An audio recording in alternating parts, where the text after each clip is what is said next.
ఇందిరమ్మ ఇళ్ళ గురించి అప్డేట్ వచ్చింది, ఒకసారి మనం చూసే ప్రయత్నం చేద్దాం. ఇందిరమ్మ ఇల్లు మొదట వారికే. ఇందిరమ్మ ఇళ్ల దరఖాస్తులను మరోసారి పరిశీలించి లబ్ధిదారులను ఎంపిక చేయాలని అధికారులను హౌసింగ్ కార్పొరేషన్ ఆదేశించింది. అనర్హుల పేర్లను తొలగించాలని సూచించింది. అంటే చాలా మంది వాళ్ళకి ఇల్లు నుండి కూడా పెట్టుకున్న వాళ్ళు కూడా చాలా మంది ఉన్నారు. అలాంటి వాళ్ళని కూడా తొలగించాలని చెప్పి ఆదేశించింది.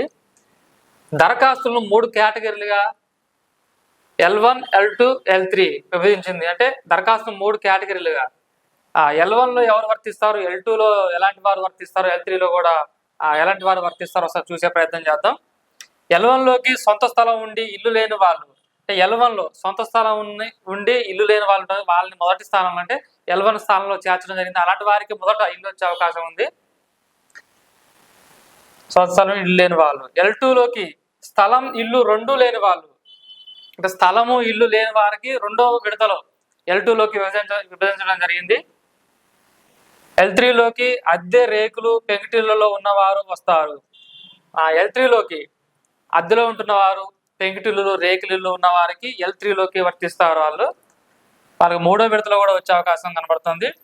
తొలి దశలో L1 కేటగిరీ వారికి ఇల్లు వస్తాయని సమాచారం. అంటే L1 ఎవరైతే వర్తిస్తారో స్థలం ఉండి ఇల్లు లేని వాళ్ళు ఉంటారో, కట్టుకునే స్తోమత ఉంటుందో వాళ్ళకి మొదటి L1 మొదటి విడతలో వచ్చే అవకాశం అయితే కనబడుతుంది.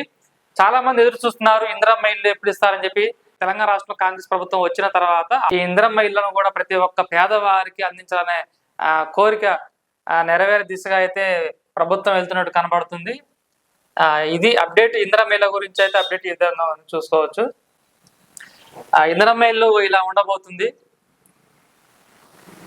చూడాలి ఎవరెవరికి. అంటే గత ప్రభుత్వంలో కేసీఆర్ ప్రభుత్వంలో డబుల్ బెడ్రూమ్ విషయంలో కూడా అవకతవకలు జరిగాయి, డబ్బులు తీసుకొని ఇల్లులు ఇచ్చారు, అలా జరిగాయి కొన్ని.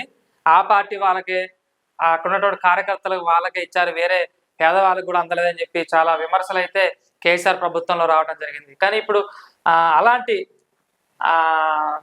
అనేది ఇప్పుడు జరగకుండా అర్హులైన వారికి ఇందిరమ్మ ఇల్లు ఇవ్వాలంటూ కూడా సీఎం రేవంత్ రెడ్డి ఆలోచించినట్టు తెలుస్తుంది.